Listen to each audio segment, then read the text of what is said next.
Hello, Gen Genies. Before we get started, Rich and I want to let you in on some exciting updates for our Patreon subscribers. Patreon is a site where listeners can pledge a small monthly amount, either $5 or $10, to support the cost of bringing you your favorite podcast. All patrons get early access to new CutOff Jeans episodes before they're released to the public. And along with our undying gratitude, you'll also be able to join our special patron-only Facebook group. But the most exciting new perk is exclusive access to essays I'm writing from my upcoming memoir. And you guys can help me be editors. New Patreon supporters will also get a shout out on the podcast. Rich and I enjoy bringing you the CutOff Jeans podcast and would mean so much if you would consider supporting our labor of love. Just go to patreon.com/CutOff Jeans podcast. Thank you all so much, my Gen Genies. And now, on with the show. Is your family tree a mystery? Are you fascinated by genealogy? Well, hip, hip, hooray, let's talk DNA with Julie. The truth is in your genes. In CutOff Jeans. Welcome to CutOff Jeans, the podcast that helps you find your truth using nothing but DNA. I'm Julie Dixon Jackson. I'm a genetic genealogist, henceforth known as a Gen Genie. And I am Richard Castle, the producer and co-host of this podcast. Hi, Julie. Hi. Do I sound a little hoarse? I know there's a joke in there, but no, and I don't notice that you sound hoarse, but maybe you are. Well, I just spent the weekend with a bunch of people, more people than I've seen in the last 2 years. Which is like more than two. Yes, exactly. And it was so much fun. But I just realized, listening to myself out loud, that wow, I did a lot of talking. Well, I am dying to hear all about your weekend. But before we do, I just want to do a little shout out to a listener who reached out to me on the Facebook page for CutOff Jeans. I hope I say her last name correct. Denise Perrier. She just wanted to make sure she was listening to an episode from, I believe, from our 4th season, where I was talking about relatives who had come from Newfoundland and others from Ireland. And there was some confusion there. But her main point was she wants everyone to know that Newfoundland is part of Canada. I knew that, but I probably, may have said something that made it sound like I didn't know that. But she also added, "You are hilarious and make me laugh. Keep on rocking," which is really sweet. And I love our Canadian listeners. We have listeners in Canada, and we have listeners in Australia and in the States and all over. Yeah. So anyway, thank you, Denise, for reaching out. And anyone who wants to engage on the Facebook page, please do so, because it's a great place for all of us to get to know each other. Yeah, it really is. To piggyback on that, our Canadian listeners will probably before you write, I know, but a lot of Americans don't know, it's pronounced Newfoundland. Oh. See, and I have relatives from there, so I should know that. The only reason I know that is, once again, from a musical. Come From Away? Come From Away, yes. Yes, okay, which is really good, yeah. Yes. That's how I know anything. So, Julie, I want to hear about your weekend, because this is like a big Gen Genie conference, right? Holy cow, yes. I made my way to San Diego for the 2022 Institute for Genetic Genealogy annual conference, which is run by Cece Moore. She is the co-founder of the Institute for Genetic Genealogy. You'll see it as I4GG when people are referencing it. It was a hoot and a holler, and I can't believe I just said that. Where am I from? But it was really fun. And a lot of people don't know this about me, but because I have such a big personality, but I'm actually quite an introvert. See, I even said it. No, I know that. I know that about you. Yes, and I'm easily overwhelmed in a lot of settings where there's a lot of people around. Though I'm very comfortable conversing with strangers, I'm just easily overwhelmed in whatever. I just need to recharge. I every think few I think a minutes. lot of performers feel that way, and I'm the same way. And I go out and play music in front of people all the time, and I'm very gregarious and talk to everybody. But if I go to a party, I'm a little shy. Yeah. So Yeah. and I just think I know you when you're on stage, you're a powerhouse. But I also know you in person, and you're much more soft spoken in a group. So. Yeah, well, I tend to get over. I tend to go into a character. My character, who's like, my first instinct is to make a joke out of everything, because the way I get people to like me is to make them laugh. Wow. I like you, and I don't think it's just because you make me laugh, but I will say that you do make me laugh, and I do like that. So maybe it was because of that. It's my superpower, really. I mean, even if the problem is a lot of people don't understand my humor. So, well, then you don't need those people in your life. I don't. You're correct.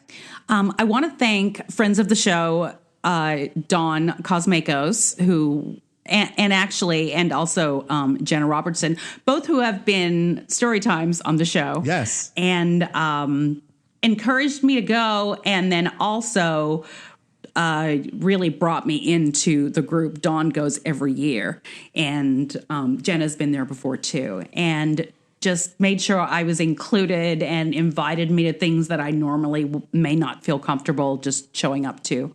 And I met a fabulous group of women, middle-aged women, who all have like minds, and we all can sit around a table and know exactly what each other is talking about regarding genetic genealogy, which was amazing. And just really a really great time. I made so many new friends. So shout out to those. And I come to find out, like, people don't readily say, "Oh, I know you from your podcast." But by the end, several people had come up and said, "I've listened to your podcast," and which is lovely to hear. I bet, especially if they like it. But I get it. Like, I'd be shy about somebody going up to somebody that I had heard on a podcast, or that I watched on television or something, and said that first before I met them. Yeah. As if that was the only reason. So I totally get it. But it was still nice. It's still nice to know, because, we do this in our little homes, and, we see the numbers of people that are listening, but we don't know who they are. We don't know who they are. So. That is true. One of the people who spoke about Hispanic genetic genealogy, I can't think of her name. Apologies. But she said, "Oh, I know you. I read your blog. I was addicted to it." I'm like, "My blog? I haven't done that in years." Yes. I said, "I have a podcast now," and she didn't know. But she referenced the blog, which was lovely as well, because that's what started it all. Tell me some highlights. I want to hear what you learned. I'm going to start off with who was there. We had Cece, obviously. Kitty Cooper gave a talk on new features at GEDmatch, which is always overwhelming, even for well-versed genetic genealogists, because it's just not an easy thing to navigate, but it's getting easier and easier as we go. Margaret Press from the DNA Doe Society, who solves cases of identifying John and Jane Does, gave a very informative talk. Carol Rolnick, she gave tips for overcoming challenging Hispanic DNA cases, which is so very true. Let me see. Dana Leeds, who came up with the Leeds method, gave a talk. Tim Jansen, who is the co-founder of the Institute for Genetic Genealogy. And then there were case studies. Kim Morgan, who is one of the genetic genealogists from Finding Your Roots, gave some case studies. And Bonnie Bossert talked about solving the mystery of the Hatbox Baby, which is an 87-year-old mystery. I remember we talked about the Hatbox Baby. Did we? Baby. I don't remember it, actually, because it didn't sound familiar. Really? How can it sound familiar to me and not to you? I don't know, but it's not. I mean, there's been like The Boy in the Box. Is that one maybe that you were thinking? Maybe. It was. I don't know. We've covered several of them. Yeah. Now we're going to have to do the Hatbox Baby story at some point. I'm sorry. Maybe I'll, you know what? Maybe I'll reach out to Bonnie and see if she'd like to share it. You know what I realized, what I noticed, and I think I want to start doing this, is that a lot of the, basically in the trenches, which is what I do, only I don't have the visuals, but doing it with visuals it makes it even so much more interesting and so much easier to understand. Well, maybe you need to move this podcast onto YouTube. Yeah, maybe. Do a video. It's a lot of work, yo. I just want to touch on some of the things that were talked about. And specifically, let's talk about Cece's remarks. But the most important thing I would think was the best practices in genetic genealogy that she talked about, and what's important to uphold the ethics in genetic genealogy and also in investigative genetic genealogy. What she wanted to really, it was a mixture of investigative genetic genealogy, Parabon, DNA Doe, all of those, but also familial genetic genealogy and what I do. Okay, so let's talk about Parabon, some updates on some of these cases. Parabon has now had 205 positive IDs since May 1st, 2018. Wow. Which is an average of one per week. The coldest case was the Stevie Crawford case, which was 58 years old. The solved case with the lowest high centimorgan match was Nancy Noga from New Jersey, a 1999 case, and the highest match on that was 30 centimorgans. Wow, that's not a lot. Yeah, that's a lot of work. Yeah. So a lot of work and not a lot kudos. of not a lot of centimorgans. Right. Yes. High work, low centimorgans. Parabon has at least 35 convictions. There has been one not complete acquittal, but a conviction was overturned and is going to be retried, but not because of genetic genealogy, which is really important. It was that case from the young Canadian couple that were murdered just outside of Seattle.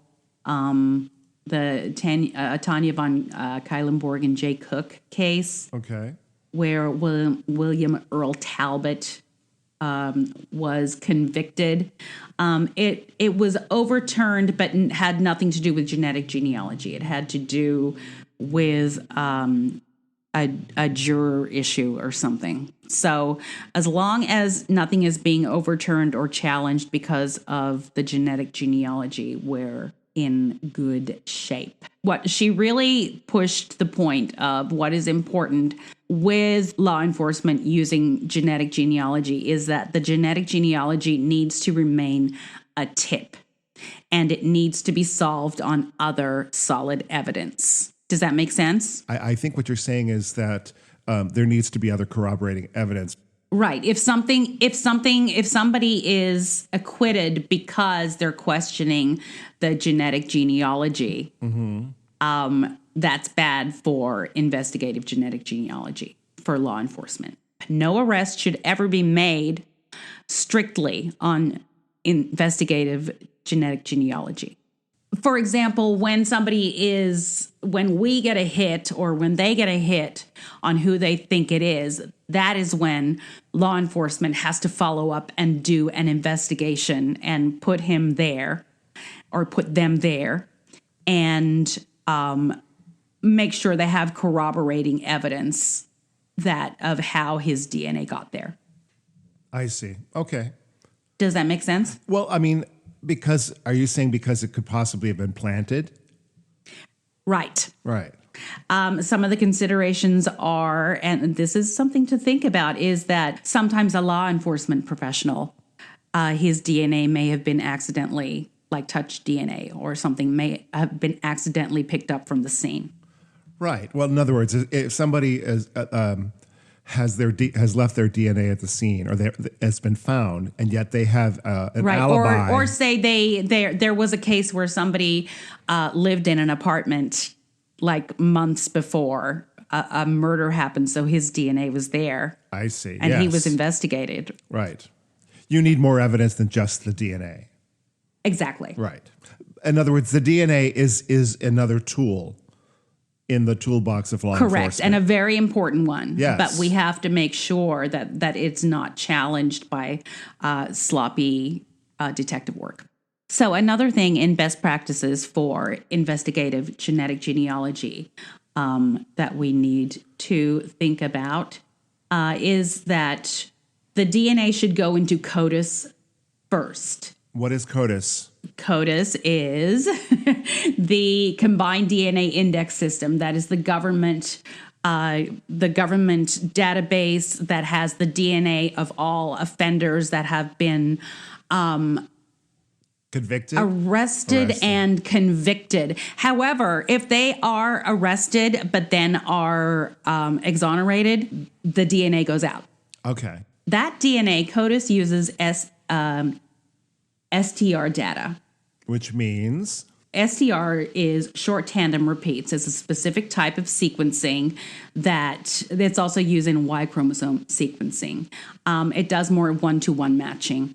But that's a different type of sequencing or aspect of sequencing, and that goes into that. You can't do genetic genealogy from that type of sequencing. Okay. So you have some of that DNA is hopefully left over to then do a sequencing on the SMP data, which is what genetic genealogy uses, which is what direct-to-consumer DNA testing is. That's the kind of a profile that is used for relatives and tree building. Gotcha. Okay? So it's a different kind of a format. Right. So the point is she's making sure that it's important that law enforcement has it in their system first. Hopefully there's enough left over to do a different kind of sequencing. So this is based on the amount of DNA that is found. Correct. And usually there's enough at this point now that they know what they're doing with it and how they're going to use it. Right. Let me see. Never rely on genetic genealogy for a warrant. Build the case, confirm with STRs, CODIS, before arrest. This was very important when it comes to law enforcement work. There needs to be a wide range of options for labs offering whole genome sequencing for law enforcement work. More options and diversity of service is good for the field and a way to ensure that investigative genetic genealogy doesn't become a monopoly for one specific lab. For example, there are many labs that do whole genome sequencing.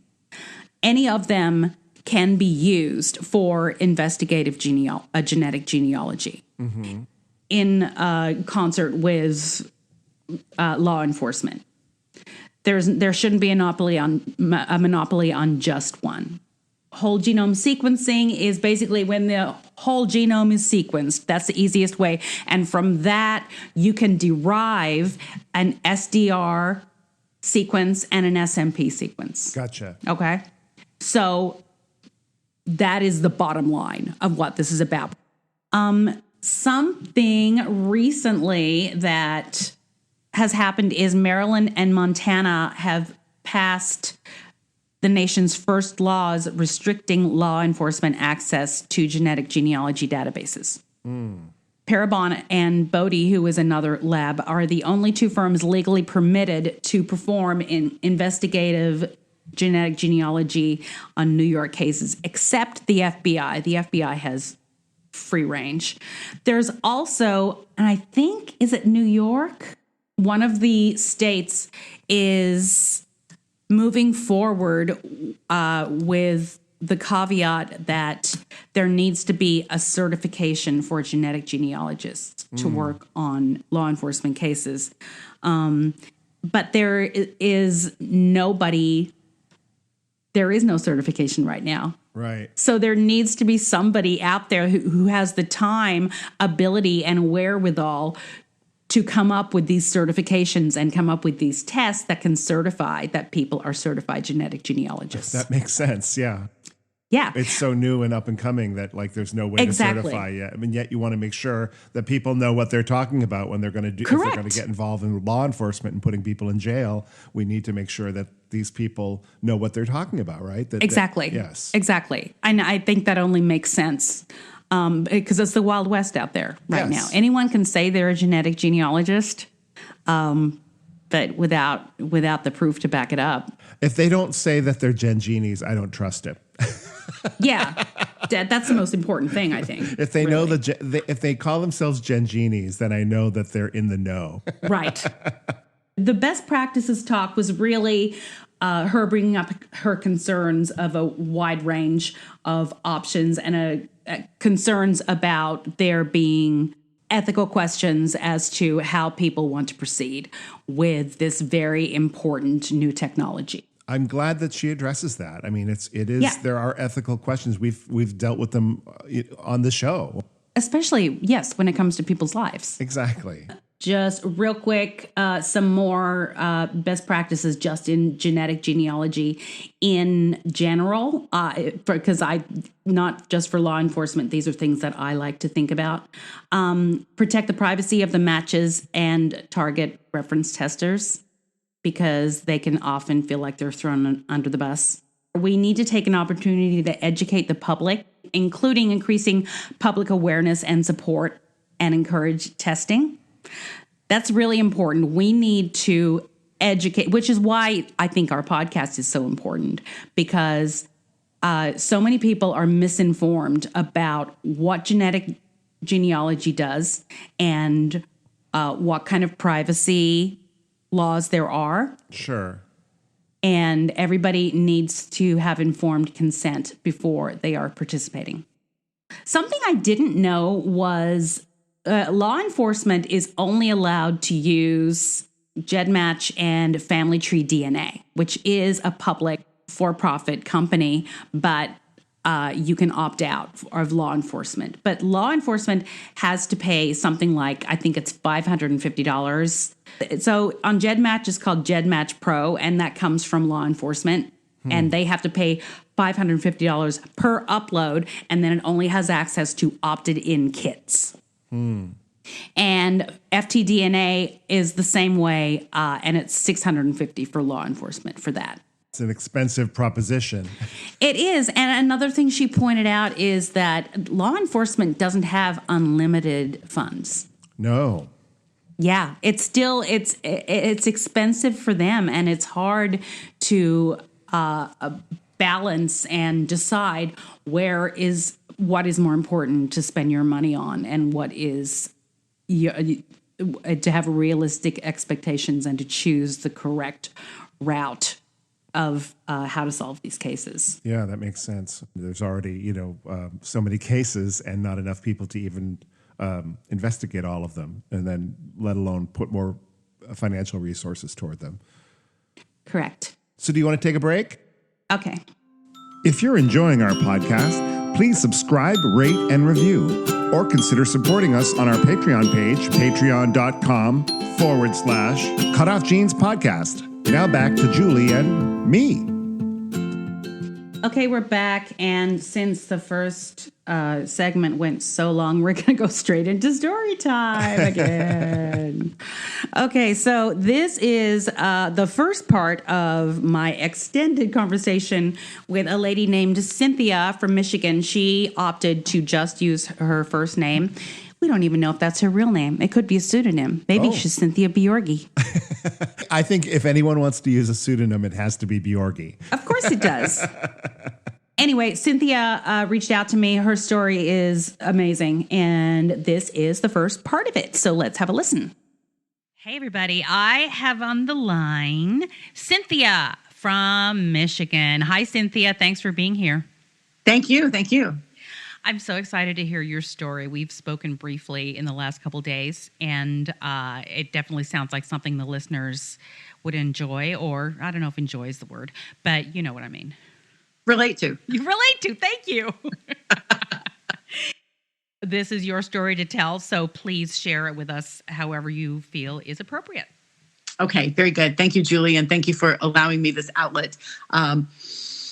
So, as everyone else does, we take these DNA tests thinking that we're going to find out how Irish we are, or how Italian we are, or German, or whatever.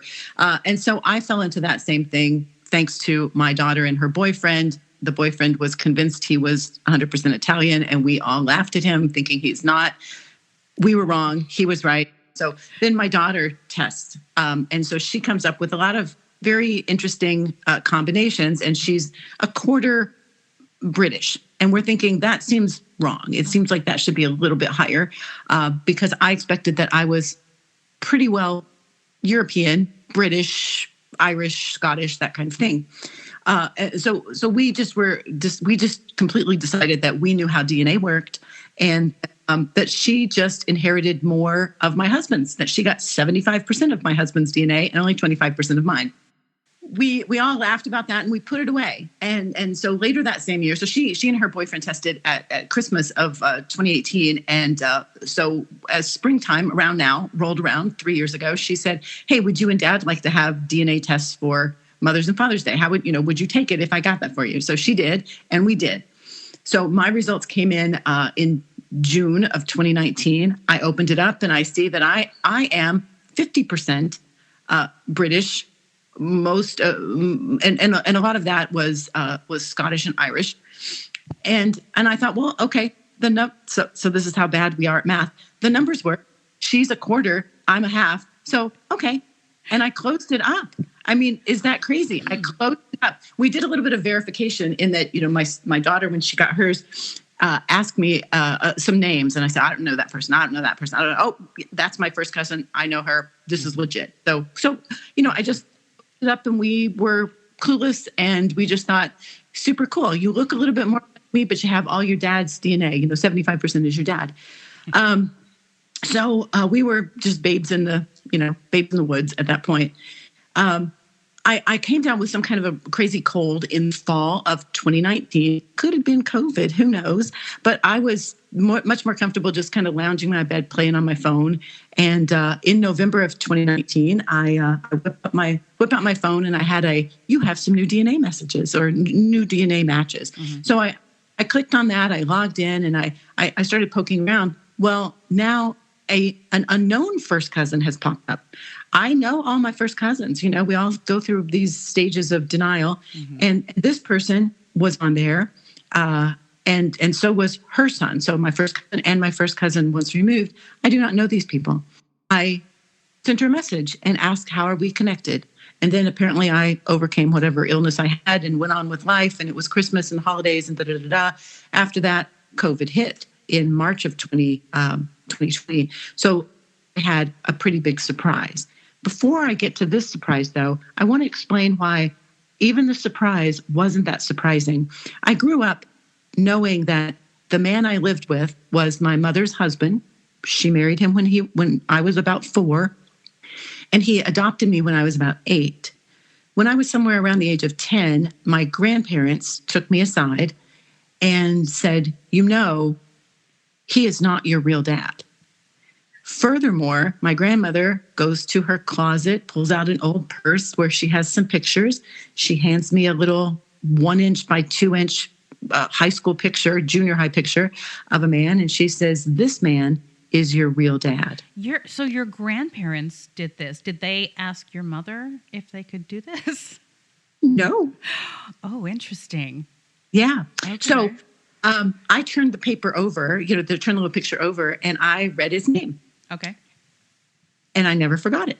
I thought, okay, got that. I was 10 years old. Like, who doesn't turn over a picture?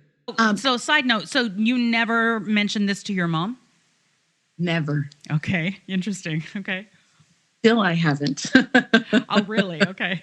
Yeah, still I haven't. Wow. So I grew up on a lot of eggshells. My mom was a single mom when she had me, and she and I, she was already living with her parents. And so when she had me and brought me home from the hospital, I also lived with her parents.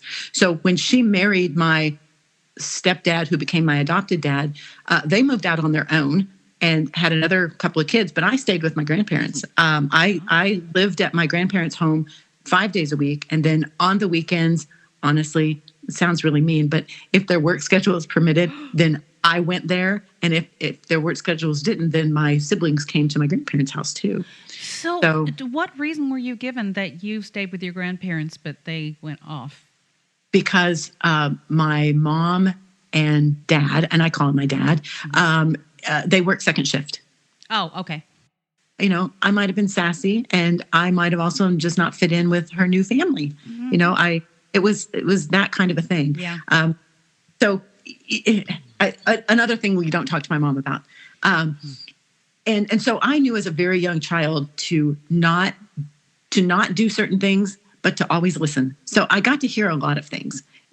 My grandparents were super caring, concerned people who pretty much thought of me as their kid. They really did. My granddad would sometimes mess up and say, your dad said, and I'm thinking, who is my dad? They really, really thought of me as their kid. And they didn't have any other children living at home. And so I lived with them. But in that whole thing too, there was a lot of eggshell walking when other aunts and uncles came and brought their own children. Well, I was in a land of the unknown. I was cousin and I was the niece, but I was also considered by my grandparents to be an equal to my uncles and my aunt. So there were a lot of just weird things. But again, it was my normal. I did not know how messed up that was. I didn't know how, honestly, heavy that really is. So you had this feeling of otherness, but in your case, you really didn't know why. Well, right. I had no basis to understand what the whole situation was about. Yeah. But my grandmother did, when I was 10, she gave me, a teeny tiny bit of information. And so maybe we had a 3-hour conversation, but that was a very long time ago. So I don't remember. I never really had my head around that. What I do recall is that my mother met this fella whose picture my grandmother gave me or showed me. She kept it. She did not give it to me. So they met because they went to different high schools. And they were both in the choir. So at some kind of a sing-off or competition or something like that, they met and they kind of connected. So, their mothers knew each other. So they had, a little bit of something to do with each other during high school, but they didn't necessarily date. They just were kind of friendly to a certain degree, but their towns were 15 miles apart and nobody had transportation. So they just bumped into each other at different things, or sometimes their mothers would get together and they could come along. Gotcha. So it was legitimate that my, grandmother would think that, this is the man, because that man popped back into my mom's life not long before, in the time frame during which she could have been intimate with him. Mm-hmm. So she apparently told my grandparents that that's who it was. I went through my childhood. My grandmother passed away when I was about 14. Right before that, I had gone to live with my mother full time. And I don't really mean to throw my mom completely under the bus, but my mom had a child 5 years younger than me with her new husband, and one 10 years younger than me, and then 11 years younger than me, and 14 years younger than me. I was pretty useful as a baby and a housekeeper and a house, I learned how to vacuum her way and learned how to put the dishwasher dishes away and da-da-da. So I was a lot more helpful to her at that level in her life. So she took me back when I was about 12. Wow. And I stayed with my, and then I'd spent weekends with my grandparents. So my grandmother passed away, and we moved away. We moved to another state, all of these 5 children and my parents and I'm one of 5. And so we moved away, and nothing else was said. I mean, I knew my role. My role was to keep my mouth shut and just go along to get along, really. Fast forward, though, to my grandfather's death. My grandfather died in 1998. I was roughly 35 years old by now, and we never spoke of it. He never, ever spoke of it. He, for all I know, didn't know anything, or certainly didn't tell me anything. But in the 90s, I had a home computer and we had some kind of search engine. It was whatever it was. And I was bored one day. And my grandfather was gone, and I had no one who I really had to answer to if I poked around in anything. And no one whose feelings I could hurt if someone's feelings could be hurt that I would care about. Okay. So there's that. And I'll tell you what, I put in his name. It brought up some phone numbers. I called the first one. And I called the first one. and answers the phone. And I said, did you go to high school with Lucy, blah, blah, blah, blah, blah. And, did you graduate from high school around 1959? And the man goes, no, it's not me. And I thought, ah. And he said, it's the one who lives on such and such road. Because I found a relative with a similar name. That sounds like a similar story to mine when I called my mother. It's so crazy. Yeah. It's so crazy. So I don't know. I was on a roll. I'm like, okay, let's just do it. So small towns. I think it's a small town thing. It is a small town. Yeah. Yes. That thing. And so I call the second number and I use the same spiel, hi, this is so-and-so. Maybe you know my mom, blah, blah, blah, blah. And he said these words to me. I've been looking for you your whole life. Wow. Yeah. So he knew. He knew. Okay. So over the years since then, we've asked a lot of questions of each other, and it's all BS. But here's what we found. He said, I thought you would come looking for me when you were 18. And I said, what 18-year-old wants one more parent? I mean, I just looked him right in the eye and said that. What? Are you kidding? Yeah. Plus, let's look at what my history was. I had two wonderful grandparents who were parents to me, and I had kind of an absentee dad who did his best, but he wasn't allowed to really do what he should have done or what he wanted to do because my mom wore the pants. And my mom wanted to keep everything the way she wanted to keep everything. Right.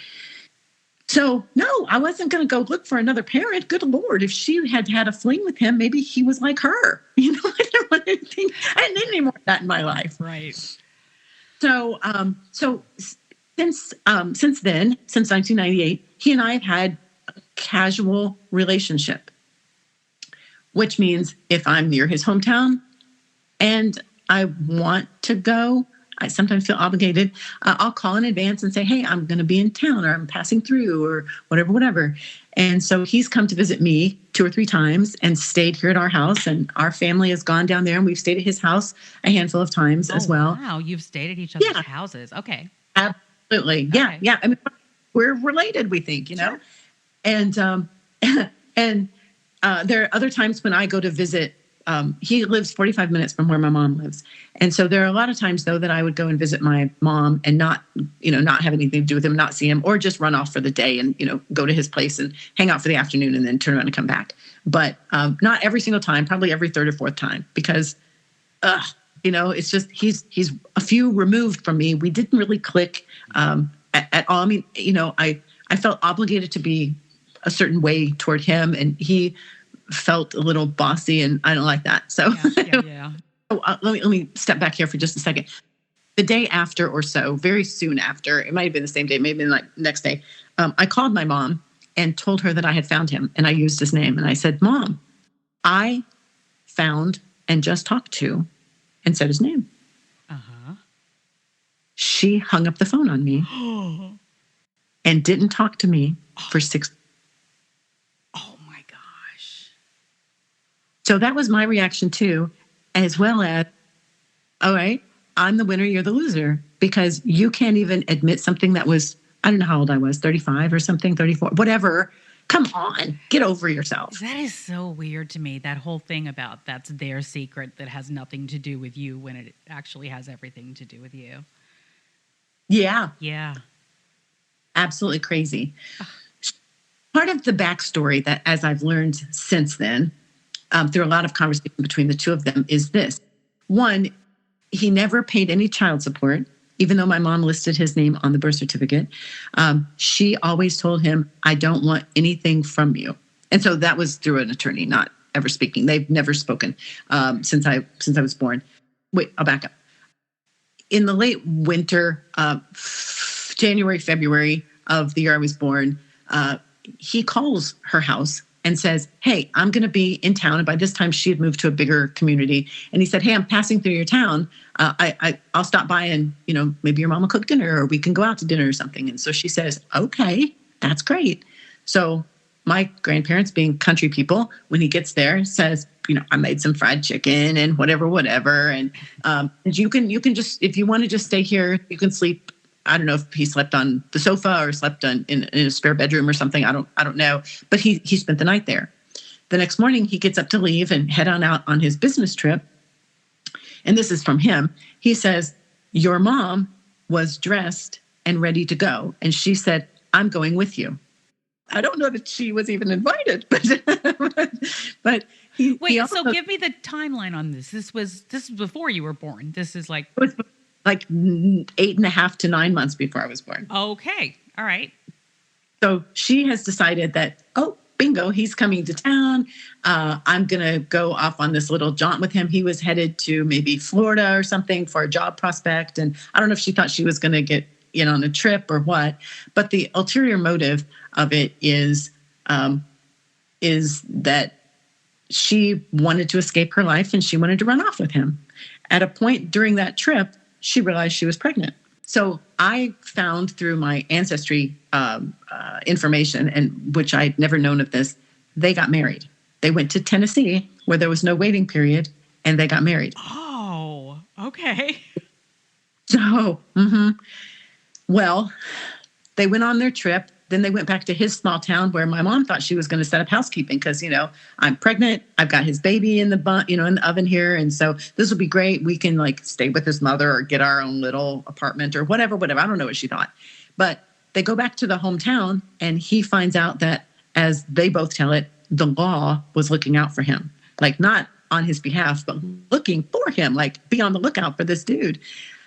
Because it turns out that he already had a wife. Oh my gosh. And two small children. Oh my gosh. Okay. Like a 1-year-old and a 3-year-old. And the reason he had been taking his trip was because he and his wife had a falling out. And he was looking to just get out of town and go cool off and possibly go to Florida or wherever it was they were going to find another job. But then this girl, my mom, turns up pregnant. They have to get married. He can't, deal with that outside. He has to go back, thinking that if you get married in a state other than where you were married before, maybe find out. Maybe nobody will know. But, so my mom was telling everyone and it got around. So, surprise, surprise. So my mom says she's never spoken to him since the day the sheriff came and picked up the hotel. Oh, wow. Wow. That was unexpected. Okay. You're telling me, yeah. And so she says she got back to her town by her contacting somebody who knew how to get in touch with his mom, and his mother gave my mother the $5 bus fare she needed to ride back to her own town to go back to her parents. Wow.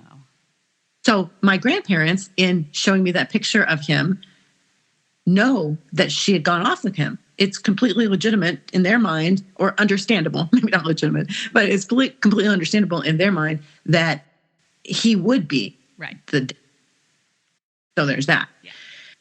Yeah. So when I'm born, my mom lists his name on the birth certificate and doesn't file for any kind of support from him, tells through other people and attorneys, I don't want anything from you. I don't want anything from you. I don't want anything from you. The first time she made contact with him was when she wanted her current husband, by the time I was about 8, to adopt me. Right. So I just thought, until maybe 6 months ago, I just thought, when she and Dad have been married for 4 years now, and they've got, a couple of kids. Well, they have my younger sister, and she might have even been pregnant at that point with my brother. I'm not sure. But, they just want everybody to have the same name. And it's always awkward if somebody doesn't have the same name, certainly back in the, late 60s, early 70s. Mm-hmm. So that's what I thought. As all of this other has come out, I asked my mom, what was the point of the, why at that age did Dad adopt me? Why did you go through that? And it turns out that as about a 3-year-old, and because this was in the 60s, as a 3-year-old, I apparently was walking in a drugstore barefoot, which is why they have those signs that say no shoes, no shirt, no service.